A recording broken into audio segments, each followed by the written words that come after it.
Welcome to Big Bang. This is Satish. ఇటీవల తిరుపతిలో పర్యటించిన అమిత్ షా ఏపీ బీజేపీ నేతలకు క్లాస్ పీకారు. అప్పటి నుంచి కమలనాథులు రూట్ మార్చారు. అమరావతి, పోలవరం, ప్రజలపై పన్నుల భారం, ఛార్జీల పెంపుపై విమర్శల వర్షం కురిపిస్తున్నారు. అలాగే కేంద్రం నుంచి రాష్ట్రానికి వచ్చిన నిధులపై లెక్కలతో సహా ఆధారాలు చూపిస్తున్నారు. 2024 ఎన్నికల్లో గెలిపే లక్ష్యంగా ప్రజల్లోకి వెళ్లేందుకు వ్యూహాత్మకంగా అడుగులు వేస్తున్నారు. వైసీపీ, బీజేపీ మధ్య లోపాయకారి ఒప్పందం ఉందన్న ప్రచారాన్ని తిప్పికొడుతున్నారు. తమకు చంద్రబాబు ఎంత దూరమో జగన్ కూడా అంతే దూరమని చెప్పేందుకు గట్టిగా ప్రయత్నిస్తున్నారు. ఈరోజు వైసీపీ పాలనకు వ్యతిరేకంగా జనాగ్రహ సభను విజయవాడలో బీజేపీ నిర్వహిస్తోంది. ఓవరాల్గా బీజేపీ వర్సెస్ వైసీపీగా రాజకీయం మారిపోతుందా? బీజేపీ పూరించిన శంఖం ఎన్నికల శంఖమా, సమర శంఖమా? దీనికి సంబంధించి బిగ్ బ్యాంగ్ డిబేట్లో మాట్లాడబోతున్నాం. చర్చలో పాల్గొంటున్నారు ప్రముఖ విశ్లేషకులు తెలకపల్లి రవి గారు విజయవాడ నుంచి, అలాగే బీజేపీ సీనియర్ నేత ప్రస్తుతం ఆ పార్టీ అధికార ప్రతినిధిగా ఉన్న భానుప్రకాష్ రెడ్డి గారు విజయవాడ నుంచి లైవ్లో పాల్గొంటున్నారు.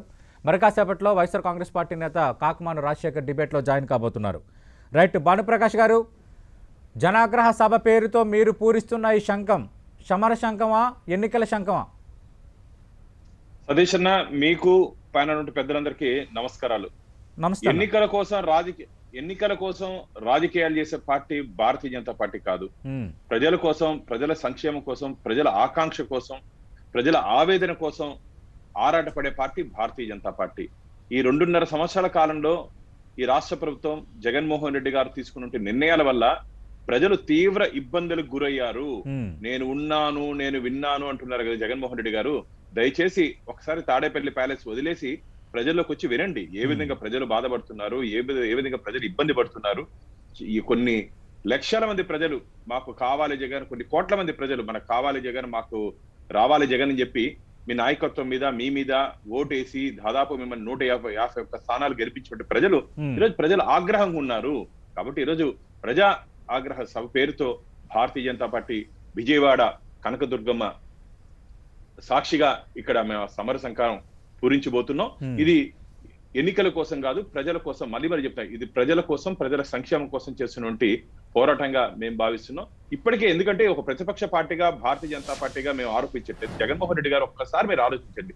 మీరు ముఖ్యమంత్రి అయిన తర్వాత విధ్వంసంతో మొదలైనటువంటి మీ పరిపాలన, ప్రజావేదిక గాని, ప్రతిపక్ష నాయకుల మీద కేసులు గాని, ప్రతిపక్ష పార్టీ మీద కక్ష సాధింపు ధోరణి గాని, ఇవన్నీ గమనించినట్టయితే సాక్షాత్తు న్యాయస్థానాలు కూడా మీ ప్రభుత్వం, మన ప్రభుత్వం అంటే ప్రభుత్వం అంటే అందరిది కాబట్టి ఆంధ్రప్రదేశ్ ప్రభుత్వం తీసుకున్నటువంటి నిర్ణయాల మీద దాదాపు 170 నుంచి 180 పర్యాయాలు రాష్ట్ర ప్రభుత్వ పనితీరు మీద అభ్యంతరాలు తెలిపిందంటే ఏ విధంగా రాష్ట్రంలో పరిపాలన కొనసాగుతుందో ఒకసారి ముఖ్యమంత్రి గారు ఆలోచించాలి.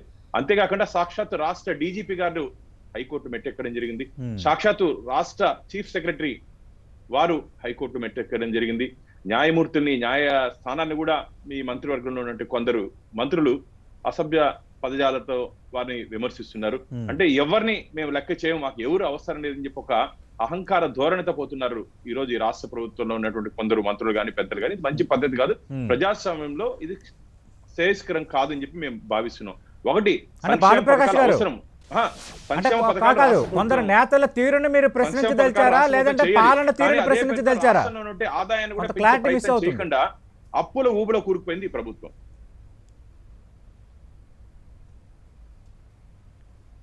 నేతల తీరును ప్రశ్నిస్తున్నారా, వ్యవహార శైలిని ప్రశ్నిస్తున్నారా, లేదంటే పాలన తీరును ప్రశ్నిస్తున్నారా? మొత్తం అసలు ఏవి బాలేదన్నా.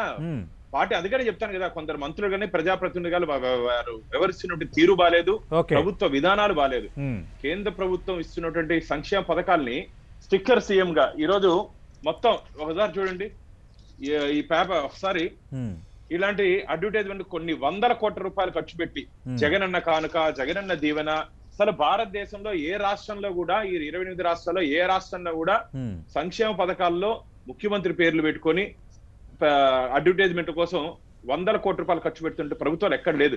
ఇప్పటికే ఆర్థికంగా ఎంతో ఇబ్బందులు ఉన్నట్టు ఆంధ్రప్రదేశ్ ప్రభుత్వము విచ్చలవిడిగా డబ్బు ఖర్చు పెడుతోంది. అందుకని మీ ద్వారా కూడా నేను డిమాండ్ చేస్తున్నాను, సతీష్ అన్న, ఈ రోజు రాష్ట్ర ప్రభుత్వం వెంటనే ఒక శ్వేతపత్రం విడుదల చేయండి.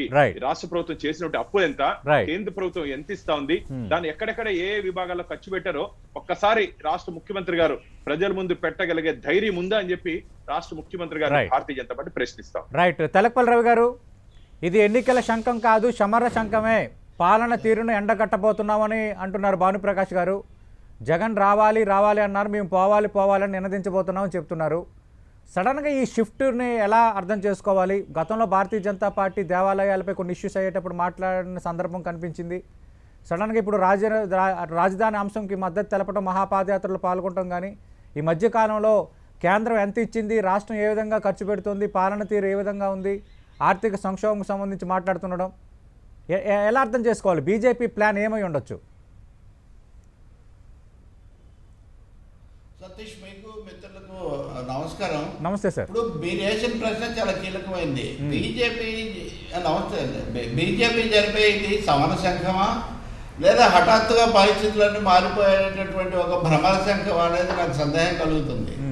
ఖచ్చితంగా ఇది ఎన్నికల సంఘం, రాజకీయ సంఘం, అందులో సందేహం ఏం లేదు. తమ శంఖం శబ్దంలో ఏమన్నా కొంచెం వైసీపీ అనుకూలత ఉందని అనిపిస్తుందేమో, కాబట్టి కేవలం బీజేపీ శబ్దమే వినిపించాలి అని వాళ్ళు ఈ సభ పెట్టుకున్నారు. ఆ హక్కు వాళ్ళకు ఉంది. ప్రజాస్వామ్యంలో పార్టీ, కేంద్రంలో పాలిస్తున్న పార్టీ, వాళ్ళు ఆశించవచ్చు. కాబట్టి ఇది ప్రజాగ్రహ సభ అనేది అట్లా ఉంచి దీన్ని బీజేపీ ఆకాంక్ష సభ అనడం చాలా సమంజసంగా ఉంటుంది. వాళ్ళ కోరికను, బీజేపీ వ్యూహాన్ని వెల్లడించే సభగా. ప్రజాగ్రహం అంటారా? ప్రజాగ్రహం అంటే ప్రజాగ్రహం ఇక్కడ 50-50గా ఉంది. ప్రజాగ్రహం సగం కేంద్రం మీద ఉంది. ఎందుకంటే కేంద్రం మాకు రావాల్సినవి ఇవ్వలేదు, ప్రత్యేక హోదా ఇవ్వలేదు, లోటు బడ్జెట్ ఇవ్వలేదు, బడ్జెట్ లోటు ఇవ్వలేదు. ఇప్పుడు ఇవన్నీ కాలంగా విశాఖ ఉక్కును కూడా వాడు ఎంత మొత్తుకుంటున్నా ప్రైవేటీకరణ విరమించామని చెప్పకపోగా ఇంకా ఇంకా ముందుకు వెళ్ళిపోతున్నారు. ఇలా చెప్తే పెద్ద జాబితా. నేను ఒకటే చెప్తున్నా, బీజేపీ, టీడీపీ కలిసి గతంలో ప్రభుత్వంలో ఉన్నాయి.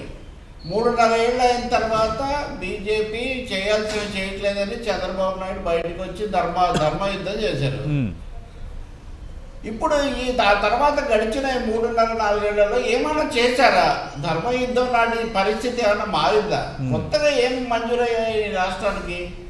ఈ లోపల కరోనా రావడం వల్ల రాష్ట్ర ఆర్థిక పరిస్థితి మరింత ఇబ్బందుల పాలైంది, అప్పుల పాలైంది. రాష్ట్ర ప్రభుత్వం తప్పులు, రాష్ట్ర ప్రభుత్వాన్ని మనం తప్పకుండా విమర్శించాలి, దాని మీద పోరాడాలి, ప్రతిపక్షంగా పని చేయొచ్చు.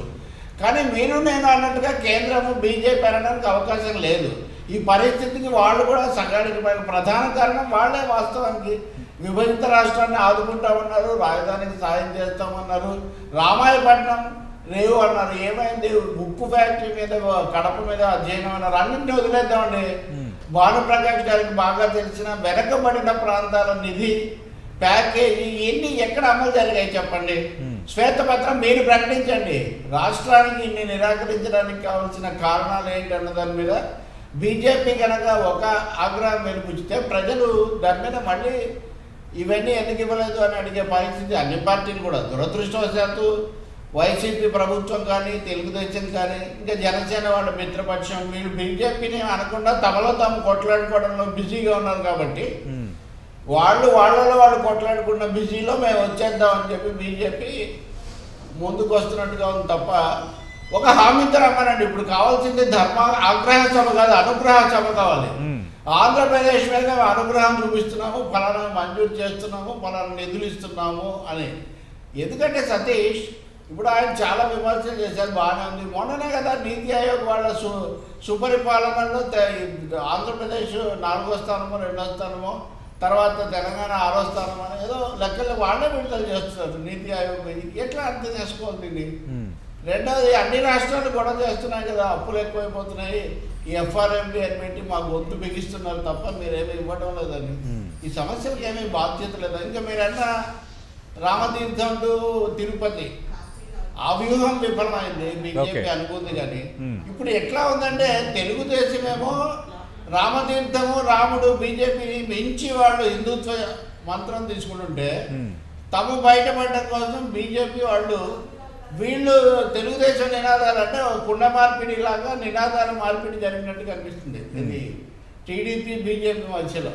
వాళ్ళేమో హిందుత్వ విధాన నినాదాలు, వీళ్ళేమో తెలుగుదేశం తరహాలో ఆ ప్రజావేది కూల్చడాలు, అవన్నీ సరికాదని అందరూ అన్నారు. కోర్టులకు కూడా వెళ్ళారు, జరిగింది.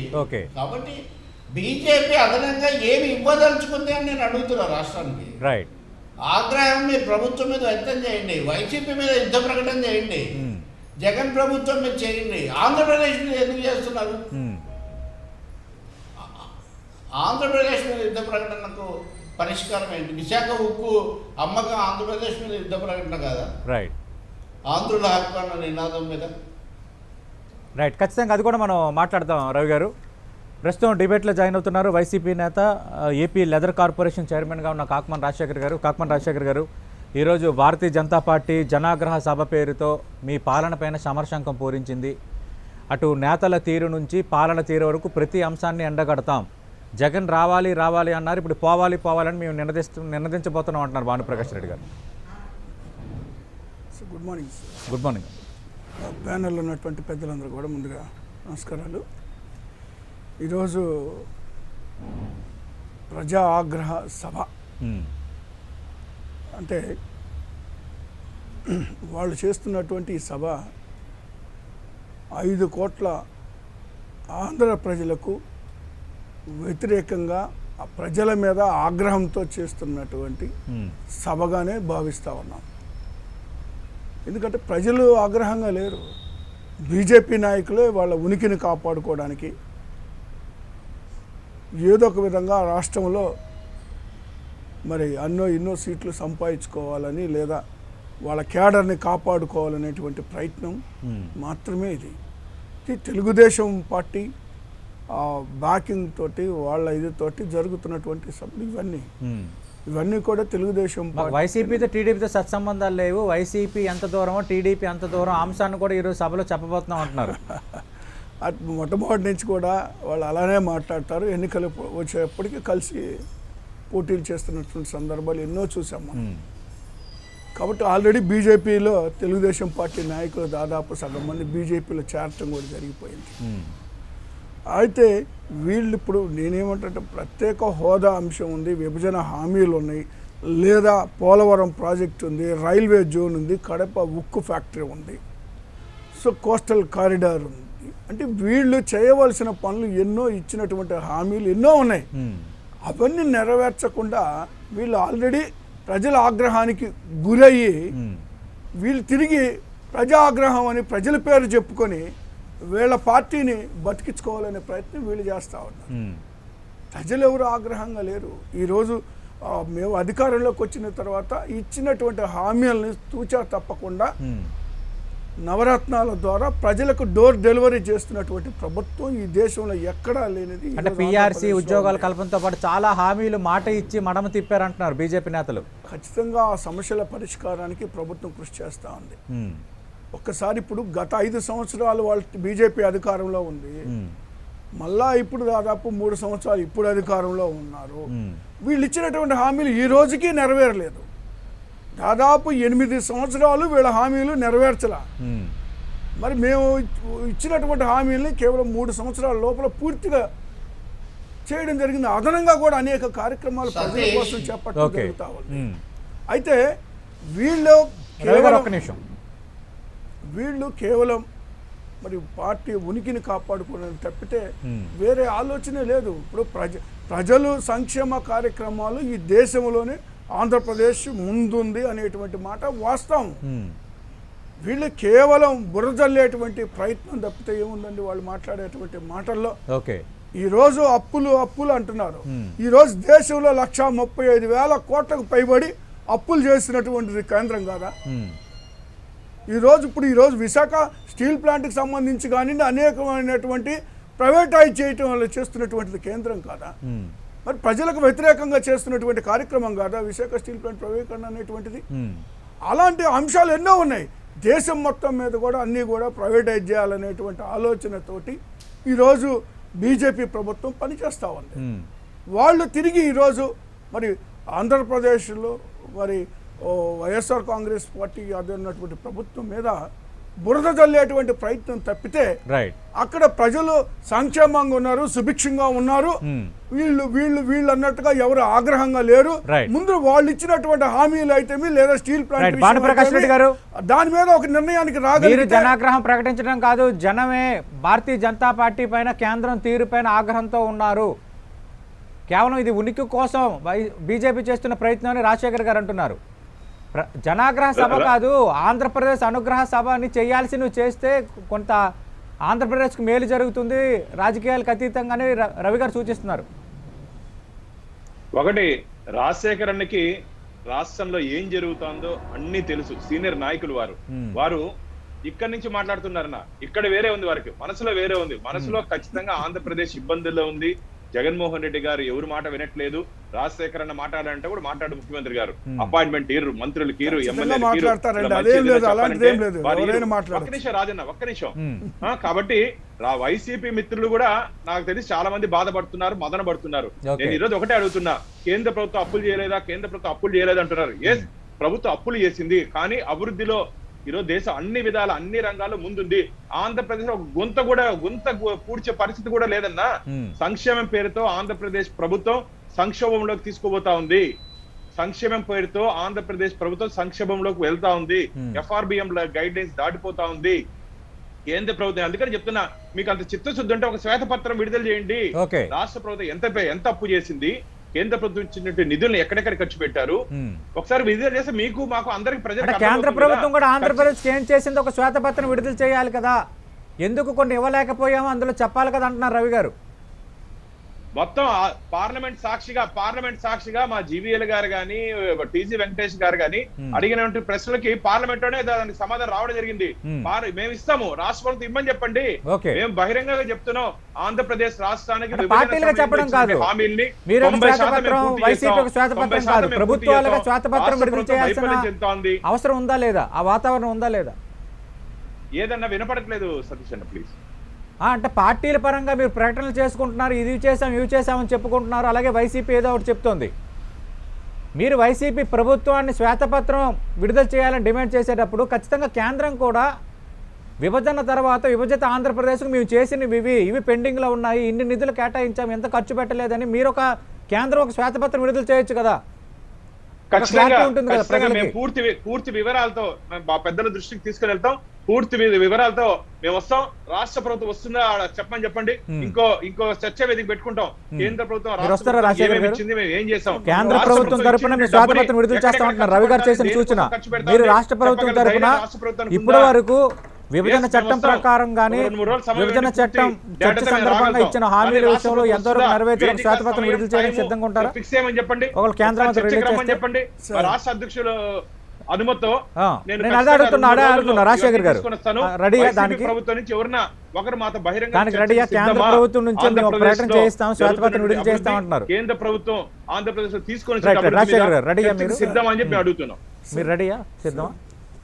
సిద్ధమని ఒక మాటతో అయ్యేది కాదు సార్. ఇప్పుడు వాళ్ళు ఇచ్చినటువంటి హామీలు నిమిత్తం చెప్పారు, ప్రత్యేక హోదా దగ్గర నుంచి, విభజన హామీల దగ్గర నుంచి, పోలవరం దగ్గర నుంచి, రైల్వే జోన్ కానీ, కడప ఫ్యాక్టరీ కానీ, ఉక్కు ఫ్యాక్టరీ కానీ, అనేక అంశాలు ఉన్నాయి సార్.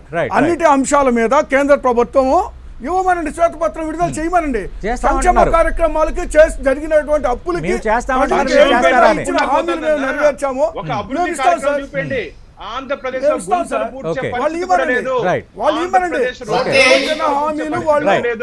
మధ్యలో ఒక్క నిమిషం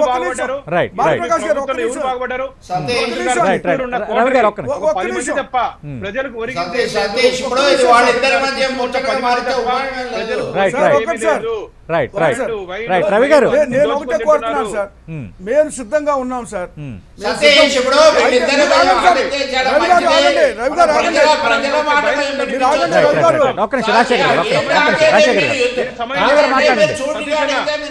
సమయం చెప్పండి. పూర్తి రాజశేఖర్ గారు ఒక్క నిమిషం, రాజశేఖర్ గారు రవి గారు మాట్లాడండి. రవి గారు మాట చేయండి సార్, మీరు ఇది మానేయండి. మీరు ఈ మాటలు మనుషుల మీద ముద్ర మీరు ఆగండి, మీరు మాట్లాడేది ఆగండి. మీరు మాట్లాడేటప్పుడు మధ్యలో మీరు మాట్లాడటం ఏంటండి? మీరు ఆగండి, ముందు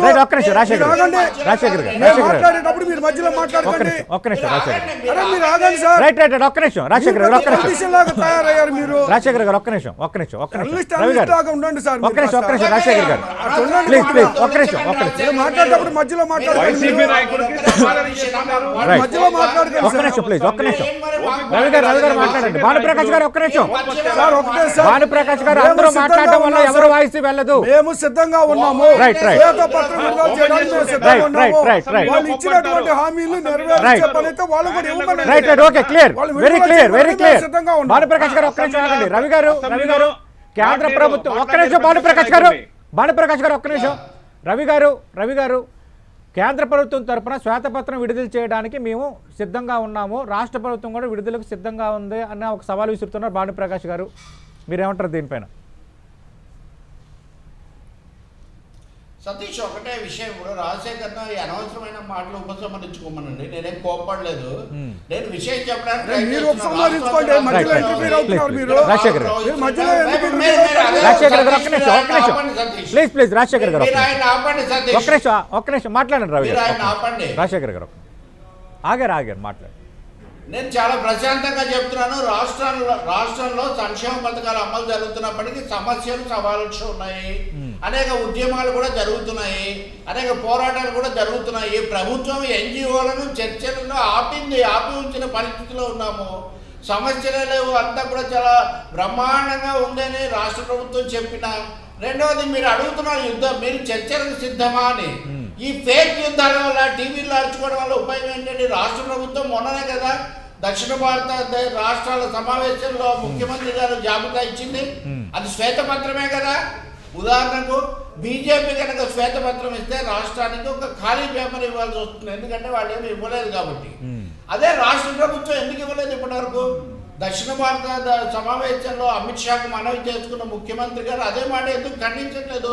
వాళ్ళు ధర్మాగ్రహ సభ పెడతామని ఇంత హడావుడు చేస్తుంటే వైసీపీ అధికారికంగా కానీ రాష్ట్ర ప్రభుత్వం కానీ దీని మీద ప్రతిస్పందనగా మీరు ఏం చేయలేదు, ఎందుకు పెడుతున్నారని ఇంతవరకు ఎందుకు ముందుకు రాలేదు?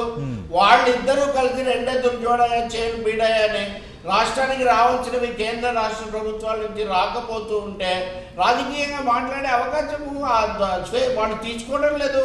ఒకరితో ఒకరు ఇప్పుడు బీజేపీని విమర్శించాలంటే ముందు తెలుగుదేశం నుంచి వెళ్ళిన వాళ్ళ గురించి చెప్తున్నారంటే బీజేపీని అనడం అంటే తెలుగుదేశాన్ని అంటవా?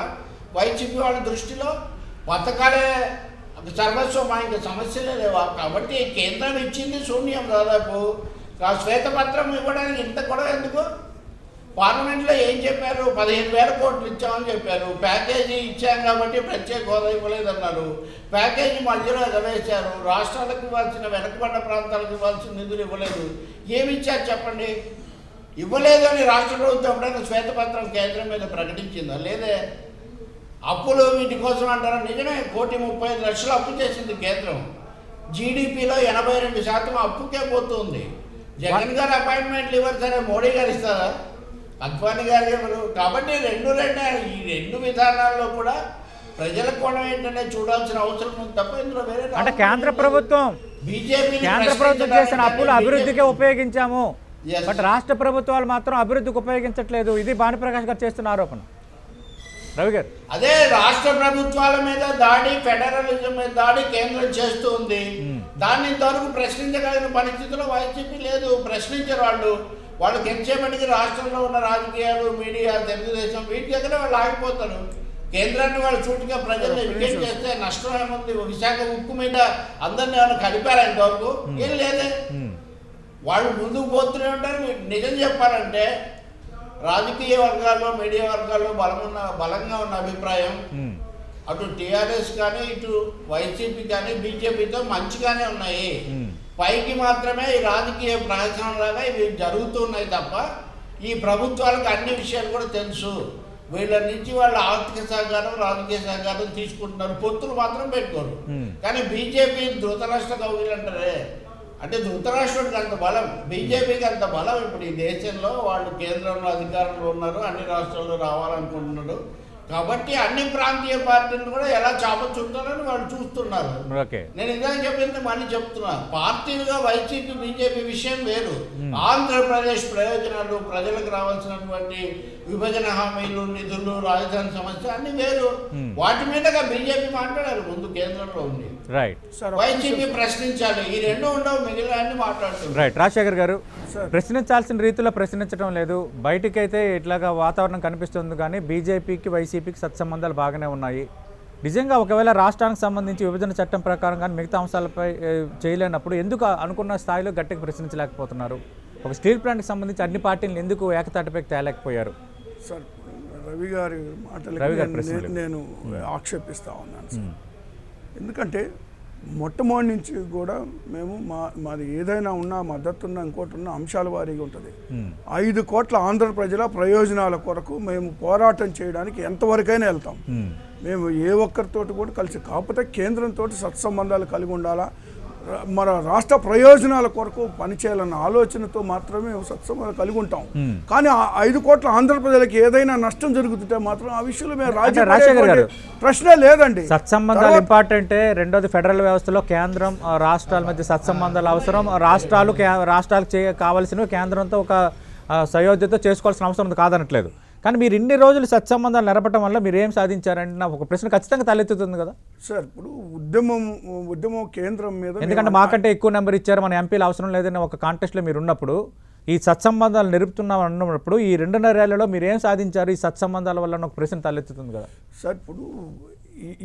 ఇప్పుడు మేము ప్రత్యేక హోదా కోసం మొట్టమొదటిసారిగా కేంద్రంపై అవిశ్వాస తీర్మానం పెట్టింది మేమండి. వీళ్ళెవరు పెట్టలేదు.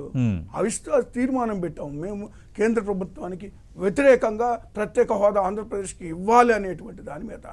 తర్వాత రాష్ట్ర సమస్యలు పోలవరం గురించి అనేటువంటి, లేదా స్టీల్ ప్లాంట్ విషయం అయితే, విశాఖ ఉక్కుకు సంబంధించినటువంటి అనేక సమస్యలు, ఇప్పుడు వెనకబడ్డ జిల్లాల అభివృద్ధి చేసేటువంటి నిధులు అయితే అన్నీ ఆపేశారు కదండి.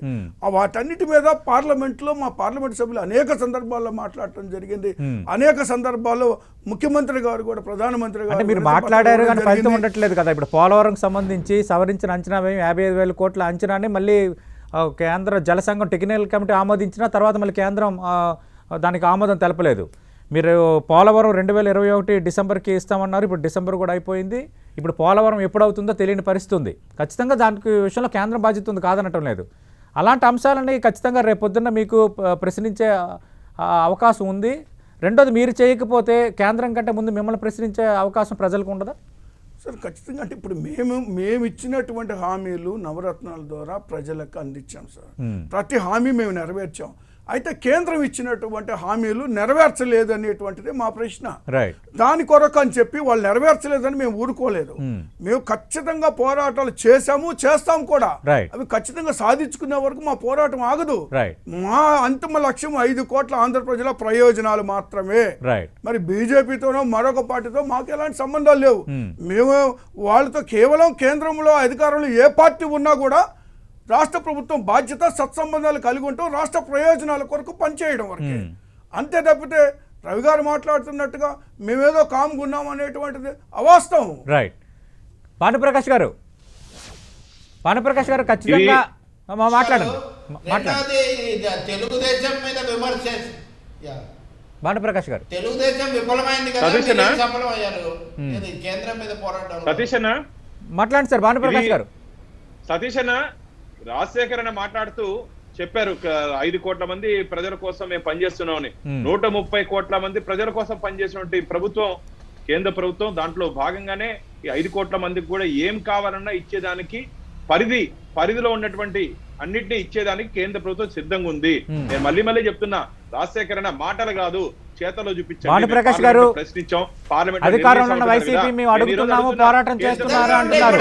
మీరేమో ఇవ్వడానికి సిద్ధంగా ఉన్నారంటున్నారు. కానీ పోలవరం సంబంధించి కొర్రీలు, కడప స్టీల్ ప్లాంట్ సంబంధించి కొర్రీలు, వెనుకొండ జిల్లాల ప్యాకేజీ సంబంధించి కొర్రీలు, రెవెన్యూలో భర్తీకి సంబంధించి కొర్రీలు, పోలవరంపై ఖర్చు పెట్టిన రాష్ట్ర ప్రభుత్వం ఖర్చు పెట్టిన నిధులు కూడా రీఎంబర్స్ చేయాలని పరిస్థితుంది. ఆ డబ్బుని ఇవన్నీ వాస్తవాలు కాదా? చెప్పగలుగుతారా? రవి గారు అన్నట్టుగా మీ 2 పార్టీల మధ్య పక్కన పెడితే ఆంధ్రప్రదేశ్ ప్రయోజనాలు 7 సంవత్సరాల ఏం కాబోతున్న ప్రశ్న తలెత్తున్న మాట వాస్తవం కాదా? పరిపాలన కొనసాగించారు. రాష్ట్రంలో మొత్తం అవినీతిమయమైపోయింది. మొత్తం దోచుకుంటున్నారు, ఇసుకను దోచుకుంటున్నారు, మైను దోచుకుంటున్నారు. ఎందుకంటే ఈ మాటలు మీరు సాక్ష్యాలతో చూపించండి. ఇలాంటి అనవసరమైన అసందర్భమైనటువంటి ఆరోపణలు చేయొద్దు భానుప్రకాష్ గారు. మీరు అవినీతి కూరుకుపోయింది కేంద్ర ప్రభుత్వం, అది గుర్తుపెట్టుకోండి. రాఫెల్ కుంభకోణం దగ్గర నుంచి అనేక కుంభకోణాలు కేంద్రం మీద ఉన్నాయి. మీరు రాజకీయ ప్రయోజనాల కొరకు మీరు మాట్లాడవద్దు. ప్రజలకు, ఆంధ్రప్రదేశ్ ప్రజలకు తెలుసు రాష్ట్రంలో ఏం జరుగుతుందో. ప్రజలు తీర్పే దానికి నిదర్శనం. రాష్ట్ర ప్రభుత్వంలో జరుగుతున్న అవినీతి అవినీతి ఏ రాష్ట్రంలో అరే, లేదు. ఒక్క అవినీతి నిరూపించండి, పెట్టుబడులు పెట్టాలంటేనే భయపడుతున్నారు. నిరూపించండి. పారిశ్రామికవేత్తలు టీవీలో మాట్లాడటం కాదు, పెట్టుబడులు ఎక్కడ పెట్టాలంటేనే అవినీతి జరిగిందో భయపడుతున్నారు. నిరూపించండి. ఇక్కడ ఉన్నటువంటి కమిషన్లు, Right. ఇక్కడ ఉన్నటువంటి కమిషన్లు, Right. ప్రజాప్రతినిధులు గాని చాలా మంది కేంద్ర ఇక్కడ కేంద్రము ఏదైనా పారిశ్రామికవేత్తలు కమిషన్ ప్రభుత్వ సంస్థలన్నీ ప్రైవేట్ వాళ్ళకి అప్పచెప్పేసి సొమ్ము చేసుకుంటుంది కేంద్రం కావాలో చెప్పండి. పరిపాలించే హక్కు కోల్పోయింది. Right. ప్రజలు తీవ్ర వ్యతిరేకత ఉన్నారు. Right. రాబో రోజుల్లో Right. రవి గారు, ప్రజా రవి గారు, ఇదొక చర్చ అయితే ప్రభుత్వానికి ప్రజలు గట్టిగా బుద్ధి చెప్పారు. రవి గారు ఇదొక చర్చ అయితే అంటే వైసీపీ నేతలు ఈ మధ్యన పదే మాట్లాడుతుంది, అటు టీడీపీ డైరెక్షన్ లో బీజేపీ ఇలా చేస్తుంది, టీడీపీ డైరెక్షన్ లో రాజధానికి మద్దతు ఇచ్చిందని. అంటే వైసీపీ ఒక నిర్ణయానికి వచ్చేస్తుందా, వచ్చే ఎన్నికలకి ఖచ్చితంగా టీడీపీ బీజేపీ కలవబోతున్నాయని?